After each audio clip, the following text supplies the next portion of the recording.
We got a Matador, Emmanuel Sanchez, back here on the program, who's coming off an impressive win in the rematch with Georgi Karakhanyan last weekend at Bellator 218. Emmanuel, how are you, man? Doing well, thank you. A lot better than me, apparently. That's for sure. I was stumbling on my words here. But first off, congratulations on the win. Great performance there. One of the things I wanted to ask you is, heading into that fight, it was an opponent switch up. You're supposed to fight Grimshaw, then you fight Karakhanyan. Was there much of an adjustment in camp just for the new opponent, or do you just treat every opponent the same? Yeah, at this point, I just treat every opponent the same. Had we gone, forward, like, 5 years ago or something like that, it might have been something different. Because mentally, I don't have the wisdom and experience that I have now. So now, yeah, it was 2 weeks for me too, because I know what they said. But Georgie's supposed to fight John Teixeira, so his opponent, and obviously I was supposed to fight someone else, and then they gave me Georgie, so it was a switch for both of us and styles and everything else. But didn't mean anything to me. Didn't matter. I just my coach Duke Rufus just said, "Hey, Grimshaw's out," and I'm like, "Damn." The things that just go through your head sometimes, you don't know if you're ever going to get a fight, an opponent. They might switch you, the cards, because MMA is so crazy, so much stuff changes. But I'm glad that when he said maybe Georgie, I was like, oh, sweet, I hope he takes it. And he did, so we were in business. What was the game plan heading into the fight? I wanted to stop him. This time I for sure wanted to shut his mouth and his ideas, thinking that he won the last one, and to make a statement, for 2019 and for my run again to go get this belt. I wanted to make a statement by really shutting him out and just dominating him and stopping him. But he had a different game plan. He just wanted to hold me. He truly did. He didn't hurt me. I'm not hurt at all. The only thing that hurt was my elbow from elbowing him in the head. And my hand was a little sore from punching him too, but that was about it. That's gone now. Now, I'm hungry and I'm ready to fight again soon. It's safe to say, by the sounds of what you're saying, there wasn't anything in the fight that surprised you about him in the rematch at all. Only the fact that he just wanted to hold me. Watching the first fight, he attempted to take my back. I think he went for a little more submissions too. Of course, he went in for the takedown as well, but I didn't see a threat at all whatsoever, of him trying to stop me. So for someone for wanting revenge for the last fight, saying that you really wanted to come and put me out, it didn't show that at all, and I didn't feel that at all in the heat of the battle. So I knew, I was like, this guy is just going to try to take me down the whole time. Well, then I'm just going to get ready to sprawl and brawl right here and just whoop his ass. Was there more pressure heading into this fight just with the fact it was a main event, you had the opponent switch up, and then you had that really close fight the fight before with Pitbull, and obviously you don't want two straight losses. So how was your mentality heading into this fight? Just clear, level-headed. Yeah, it is difficult when you start to think that, it doesn't matter even if it's for the title, but just coming off a loss in general, in MMA it's rough, man. It's a very rough business that we're in, This is the fight business, the hurt business. So taking punishment and then not getting your hand raised, etc., whatever that can happen from your previous fight, going into your next one, you sometimes it can kill your confidence. Sometimes it can really make you hold back or not fight to your true potential. I didn't let that get to me. I had to just clear my head. I was like, it sucks. All I thought of was coming home from Israel with that belt. All I thought of was getting my hand raised and beating Patricio Pitbull. It didn't happen. So now my hunger and my motivation is at an all-time high now. That's probably why I want to fight again really soon, because I know my true potential, and I know the mistakes and the things that I've done wrong, my mindset, my spiritual side going into the fights. And now, it sounds cheesy, but nothing can stop me. I'm going all the way up. And it must have been a good weekend for you because Anthony Pettis won as well, and your teammate, and obviously I'm sure you had a good time after the win. How did you celebrate after your fight? Just some pizza with my beautiful significant other. There you go, making an appearance. I appreciate it. Oh yeah, of course, yeah, she had to. Everybody got unparalleled greatness. Pizza, good food. It's just stuff like that. I'm pretty boring, man. I'm very simple. Well, are you boring with the pizza? Did you get like a meat lovers, or did you just stick with like a traditional cheese or pepperoni? Because we need to know these things. Actually, a veggie, man. I still, to me, this is my logic. It's still healthy if there's vegetables on it, right? Right. Okay. I like that. I like that. I should live by that. I don't know why my wife won't listen to me if I just get veggies and then I'm still gaining weight. So yeah, what are you gonna I do? tell mine that too, and I was like, hey, if it's gluten free or if it's thin Yeah. crust, less calories, and there's vegetables on it, so it's better for you. This way you can mind trick yourself and help you lose weight instead of gain weight. But uh, the Matador's Pizzeria. A lot of people don't know this either, but I made my debut in Oklahoma. It was the first time I ever had to fly to go to a fight. So Oklahoma's a special place to me. I was almost hoping the title fight be there because it was a sold out. A sold out casino in the arena, and this time around, I saw a lot more fans and people supporting me than I've ever done before.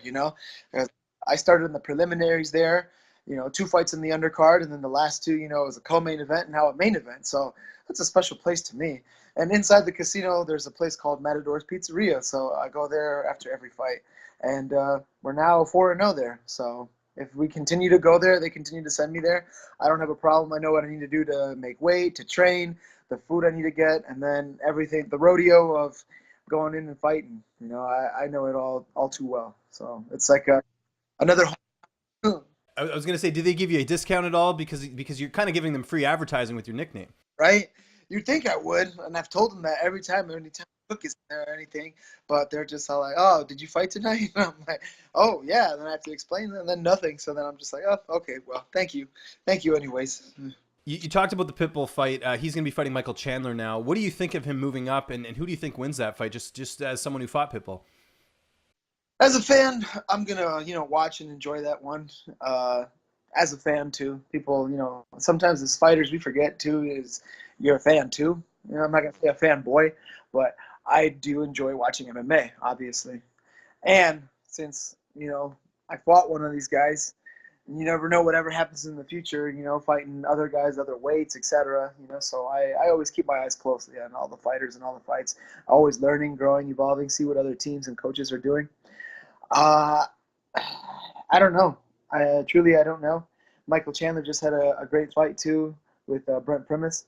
So this fight could be a war, or this fight could not go past the first round. So, and I could see either man come out victorious with that. Honestly, it's like my mind says one thing, heart says another, kind of a deal. So and they're at opposite ends with each other. So, I know Patricio can win, but Chandler, I think, has the size advantage, and we'll see. We'll see who's mentally stronger. It could come down to a battle of wills as well, too, the mental side of fighting. I've seen both these guys are very mentally strong fighters, and they're strong everywhere. So it makes for an exciting fight. So I'm looking forward to it. Speaking of exciting, last time you and I spoke, with this partnership hadn't come together, but I know you're with Terphouse now. They've been sponsoring you. How did that all come together? My coach Duke Rufus actually has a great relationship with Brandon down there at Terphouse, the head and owner and founder as well too. And they're great, man. I love them. They get the great CBD products, and CBD is so important for fighters in recovery. Since it's been legal for the fighters to use it, and even before then though, I always hated taking Advil and Tylenol or ibuprofen or other things to try to make the pain or swelling go away. That fighters deal with a lot of, every fighter, and since it became legal, that's just strictly stayed with that. I like to heal and stay strong as holistic as possible. Obviously eating clean aside from pizza, but it's got vegetables on it, right? So remember, eating clean, hydrating well, doing all the right things to take care of my body, but also the CBD products help as well too. So represent Terphouse. Appreciate them very much. That's good. You mentioned you want to get in there right away. When are you looking to fight next? I'll have to stay ready, man. You never know. In this business, this is the fight business. It's not a sport, and ain't no third string, fourth string guys, whatever.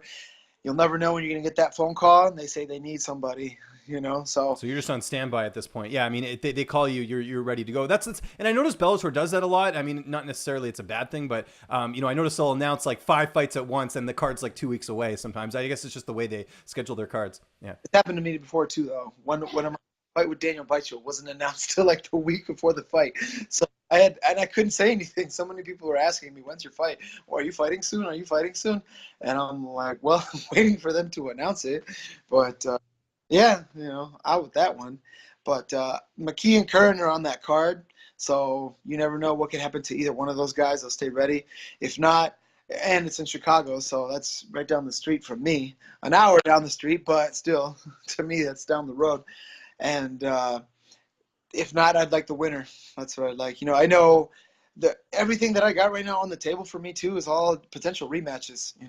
A rematch with Curran if he comes out on top against McKee, or a rematch with Corrales. But I don't think they'll make that happen yet. I think Henry's on such a streak right now too. They might save him for the winner of McKee and Curran, or they might give him Pitbull next too. You never know.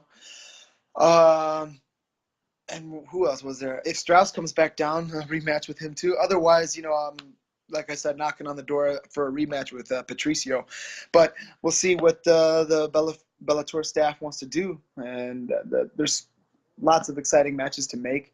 Guys up and coming, or guys from weight classes below too. I forget that the 35ers, Darian Caldwell, Warren Archuleta, Leandro Higo, Dudu Dantas could come up too. I mean, there are a lot of these guys. It seems like they want to make the super fights now, especially those who have been with Bellator for a while now. So I think Patricio deserves that fight with Chandler. A super fight that both those guys are the most wins in Bellator, 2-time champs, 3-time champs, whatever. You know what I mean? So they deserve to fight each other and have a big stack card.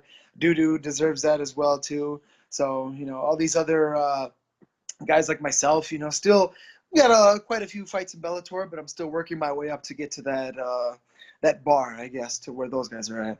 But I'm not far away. I'm already at the 10-win club. Patricio holds it at 14. So considering I'm ready to take a short notice fight or whatever, I'll make that climb really quick.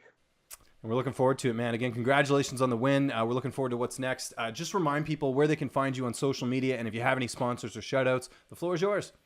Awesome, thank you. Well, of course, you aforementioned Terphouse. So shout out to Terphouse and the CBD companies. Got Terps represent unparalleled greatness. For of course, all my weight management, all my unparalleled greatness gear. Gotta believe in your greatness. Be great, because good isn't good enough. Of course, my beautiful academy of Rufus Sport, Mixed Martial Arts Academy, Grip Mouthguards, Diamond MMA Cups, Freshman, Pokey Wisconsin Athletic Club, CryoFit Milwaukee. Everything I have here is all in Milwaukee, and my, they say it takes a village to raise a fighter, and I have everything I need here. I couldn't ask for more. I almost feel spoiled, to be honest with you, with everything that I have here. It's all right at my feet, and at the snap of fingers. I have all these people to help me out to make sure I'm in tip-top shape to be able to go out there and perform my best. So I appreciate everyone very much. I'm very, truly blessed, and appreciate it all. Very grateful, humbled, and so peace and love, and God bless to everybody listening and watching, and stay tuned for the big news of what's coming next. I don't know what's coming next, but I'm ready for whatever, whenever, wherever, whoever. So the time will be soon for sure.